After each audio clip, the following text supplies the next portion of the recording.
साथियों नमस्कार, मैं डॉक्टर आनंद कुमार गुप्ता आज अपने चैनल डॉक्टर आनंद मेडिकल पाठशाला में आपसे कार्डियो बायोमार्कर सीरीज़ में आज मैं आपसे ट्रोपोनिन के बारे में चर्चा करूंगा। साथियों, जैसा हम लोग जानते हैं कि ट्रोपोनिन एक ऐसा एंजाइम है जो मसल के कंट्रैक्शन रिलैक्सेशन में प्रयोग में आता है और इसका जो है AMI मतलब एक्यूट मायोकार्डियल इन्फार्क्शन डायग्नोसिस बनाने के लिए कार्डियक मार्कर के रूप में उपयोग करने के लिए इसको रिकमेंड किया जाता है यूरोपियन सोसाइटी ऑफ कार्डियोलॉजी और कहते हैं अमेरिकन कॉलेज ऑफ कार्डियोलॉजी जैसी बड़ी बड़ी संस्थाओं द्वारा। साथियों, जैसा हम जानते हैं कि बढ़ा हुआ ट्रोपोनिन AMI के अलावा दूसरी भी बीमारियों में बढ़ा हुआ मिल जाता है, जैसे हार्ट फेलियर हो गया, हार्ट इन्फेक्शन हो गया, कोकेन से हार्ट डैमेज हो, कीमोथेरेपी से हार्ट डैमेज हो, ट्रामा से हार्ट डैमेज हो, पल्मोनरी एम्बोलिज्म हो, सेप्सिस हो, क्रॉनिक किडनी डिजीज़ हो, इन सब में भी ट्रोपोनिन बढ़ा हुआ मिल जाता है।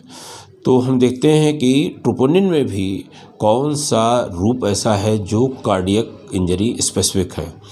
इसके 3 आइसोफॉर्म इसके भी होते हैं। एक होता है ट्रोपोनिन C, एक होता है ट्रोपोनिन T और तीसरा होता है ट्रोपोनिन I। ट्रोपोनिन C जो होता है ये हार्ट और स्केलेटल मसल दोनों में पाया जाता है, वहीं पे T और I कार्डियक मसल स्पेसिफिक होते हैं। ट्रोपोनिन T एक पॉपुलर टेस्ट है जिसका बढ़ा हुआ स्तर हमको AMI की तरफ इशारा करता हुआ पता लगता है, लेकिन कालांतर में हम लोगों ने पाया कि किडनी डिजीज़ के भी पेशेंट्स में TRAPT का लेवल बढ़ा हुआ मिल जाता है। और इससे एक बात पता लगी कि एक किडनी का पेशेंट जिसका हार्ट अदरवाइज नॉर्मल है उसमें बढ़ा हुआ स्तर हमको कन्फ्यूजन पैदा कर सकता है कि एक्यूट MI है कि नहीं। तो TRAPT से अच्छा है TRAPI जिसका स्तर किडनी डिजीज़ के पेशेंट में नहीं बढ़ता। तो जो सामान्यतः ट्रोपोनिन जो है रक्त में नहीं पाया जाता है, ये हमेशा मसल इंजरी के बाद ही जो सेल के जो वो होते हैं साइटोसॉल मतलब साइटोप्लाज्म होता है, उसमें जो इसका फ्री ट्रोपोनिन फॉर्म होता है वो पहले रिलीज़ होता है जब भी सेल इंजरी शुरू होती है। और ये एक स्मॉल अमाउंट में होता है साइटोप्लाज्म में ट्रोपोनिन का फ्री फॉर्म, और सबसे पहले वो मुक्त होता है। और धीरे धीरे जब मसल फाइबर के ब्रेकडाउन से जो इसकी कंट्रैक्टाइल प्रोटीन है ट्रोपोनिन की, ये जब स्लोली डिस्ट्रक्शन प्रोसेस से गुजरती है तो रक्त में धीमे धीमे इसका स्तर बढ़ करके मेंटेन बना रहता है अगले 5 से 7 दिन तक। तो जो ट्रोपोनिन फ्री और बाउंड फॉर्म में पाई जा रही है, तो जब सबसे पहले डिटेक्टेबल रेंज में आती है तो फ्री साइटोसॉल में प्रेजेंट थोड़े मात्रा की फ्री ट्रोपोनिन होती है, और आने वाले समय में जो इसका स्तर मेंटेन रहता है वो टूट रहे मसल फाइबर के डिस्ट्रक्शन से जो प्रोटीन टूट रही होती है ट्रोपोनिन कंट्रैक्टाइल प्रोटीन ट्रोपोनिन, उसके टूटने से डिस्ट्रक्शन से जो धीमे धीमे बाउंड फॉर्म वाली ट्रोपोनिन रिलीज़ हो रही थी उससे वो मेंटेन रहता है।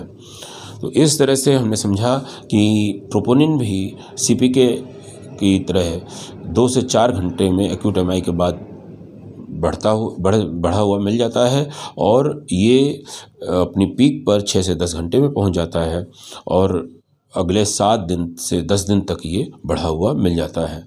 तो इस तरह से ये अर्ली डायग्नोसिस CPK MB की तरह जल्दी डायग्नोसिस में, अर्ली डायग्नोसिस में हार्ट अटैक की, वहीं पर लेट डायग्नोसिस में ये उपयोगी है। लेट डायग्नोसिस के बारे में मैं पहले बता चुका हूँ पिछले वीडियो में CPK के साथ, कि अगर कोई मरीज़ 6-7वें दिन भी आता है कि साहब हमको 5-6 दिन पहले 7 दिन पहले हमको चेस्ट पेन उठा था, डर लग रहा है कहीं हमको हार्ट अटैक तो नहीं है हो गया था, हम तब करा नहीं पाए, कोई आप लोगों से मिल नहीं पाए डॉक्टर से, तो हम लोग इस TRAPT टेस्ट से जान सकते हैं कि अगर वो बढ़ा हुआ है तो पिछला दर्द चेस्ट पेन का संभावना है कि वो चेस्ट पेन हार्ट मसल की इंजरी अर्थात AMI की वजह से हुआ हो।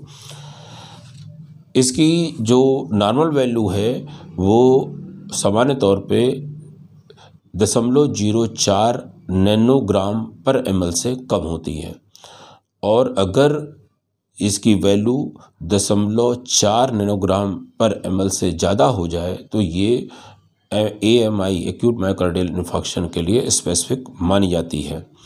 यदि इसकी वैल्यू 0.04 से 0.39 नैनोग्राम पर ml के बीच में है तो ये संभावना देती है कि MI हो सकता है। इसको हम लोग 6 घंटे में रिपीट करके कंफर्म कर सकते हैं क्योंकि 6 घंटे में इसकी पीक आ जाती है। तो ये टेस्ट जो वो कहते हैं कि टेस्ट है, इसको हम लोग अगर 2 तरह से कर सकते हैं। एक तो होता है क्वालिटेटिव टेस्ट कि बस पता लग गया कि हाँ ये प्रेजेंट है कि नहीं प्रेजेंट है, क्योंकि ट्रोपोनिन कहते हैं कि रक्त में होता नहीं है, और अगर ये प्रेजेंट है तो पॉजिटिव है AMI के लिए। लेकिन उससे बेहतर होता है हम क्वालिटेटिव के बजाय क्वांटिटेटिव टेस्ट कराएं, मतलब प्रेजेंट एब्सेंट जानने के बजाय हम स्तर का भी पता लगा लें तो हम ज़्यादा स्पेसिफिक वैल्यू से हम ज़्यादा स्पेसिफिक डायग्नोसिस बनाने के लिए वो होते हैं, स्पष्टता प्राप्त करते हैं कि हाँ इसमें AMI हो ही गया है। यहाँ पर एक ख़ास बात है कि जैसा हमने बताया कि ट्रोपोनिन जो है किडनी फेल्योर में भी बढ़ा रहता है, तो इसमें कार्डियक कारण से जो ट्राप्टी बढ़ा होता है और नॉन कार्डियक किडनी की वजह से जो ट्राप्टी बढ़ा होता है, उसमें एक अंतर हम यहाँ पे बताना जरूर चाहेंगे। AMI की वजह से जो ट्राप्टी बढ़ा रहता है ये 10 दिन में लगभग नॉर्मल आ जाता है। वहीं पर अगर कार्डियक किडनी डिजीज़ की वजह से ट्राप्टी बढ़ा है तो बाद में भी ये बढ़ा हुआ बना रह जाता है। ये खास अंतर है। इसी सीरीज में जैसे मैंने CK के साथ हमने बताया था कि नया टेस्ट आ गया CK-MB मास टेस्ट, ऐसे ही इसके अंदर ट्रोपोनिन में एक नया टेस्ट आया हाइपर सेंसिटिव या हाई सेंसिटिव ट्रोपोनिन एस्से। हाई सेंसिटिव ट्रोपोनिन एस्से है, ये लेटेस्ट जनरेशन का ट्रोपोनिन कार्डियक बायोमार्कर है, और इसका जो डेवलप किया, इसको क्यों डेवलप करना पड़ा, इसका डेवलपमेंट इस उद्देश्य से हुआ कि जो हार्ट अटैक है इसको हम क्या और शीघ्र डिटेक्ट कर सकते हैं और स्पष्टता के साथ इसको डायग्नोस कर सकते हैं, जल्दी डायग्नोस और स्पष्ट डायग्नोसिस के लिए कर सकते हैं। और इसकी इम्पॉर्टेंस ये है कि ये जो कार्डियक ट्रोपोनिन T है HS टाइप का, हाई सेंसिटिव टाइप का, इसमें हम बहुत सूक्ष्म स्तर पर जो एलिवेशन अगर ट्रोपोनिन का हमको मिल जाए ब्लड में, उसको भी माप सकते हैं। इवन 2 नैनोग्राम पर लीटर की वैल्यू भी हम इससे डिटेक्ट कर सकते हैं। अगर 14 नैनोग्राम पर लीटर की वैल्यू अगर हमको मिल जाए इस टेस्ट से, इस एस्से से, तो हम कह सकते हैं कि हार्ट अटैक हो गया है। HS ट्रोपोनिन जो है ट्रोपोनिन T कि अगर 14 नैनोग्राम से कम है तो हम, और हमको MI का सस्पिशन है, तो हम इसको रिपीट कर सकते हैं 1 घंटे के बाद। और अगर इंक्रीजिंग ट्रेंड मिल रहा हो तो हम कह सकते हैं कि इसमें हार्ट की मसल में डैमेज है और जारी है।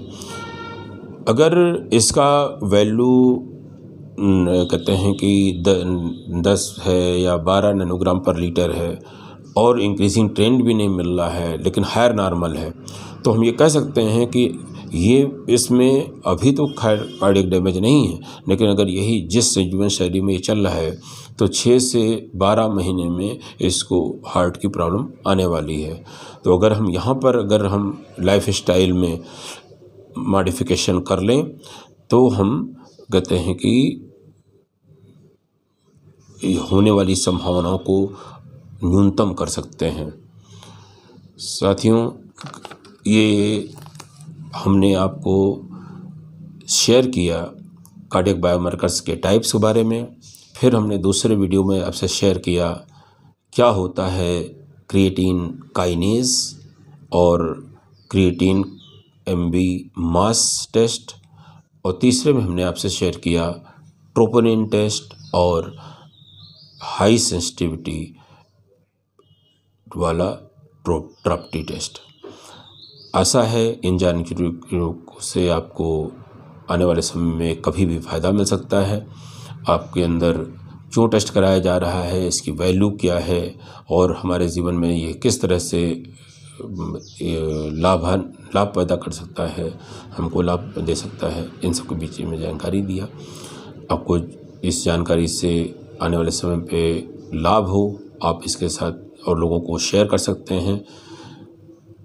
इसको लाइक और कमेंट करते रहिए, हमको इससे प्रोत्साहन मिलता है। अपनी राय कमेंट में ज़रूर दीजिए। इसके साथ ही समाप्त कर रहा हूँ। धन्यवाद।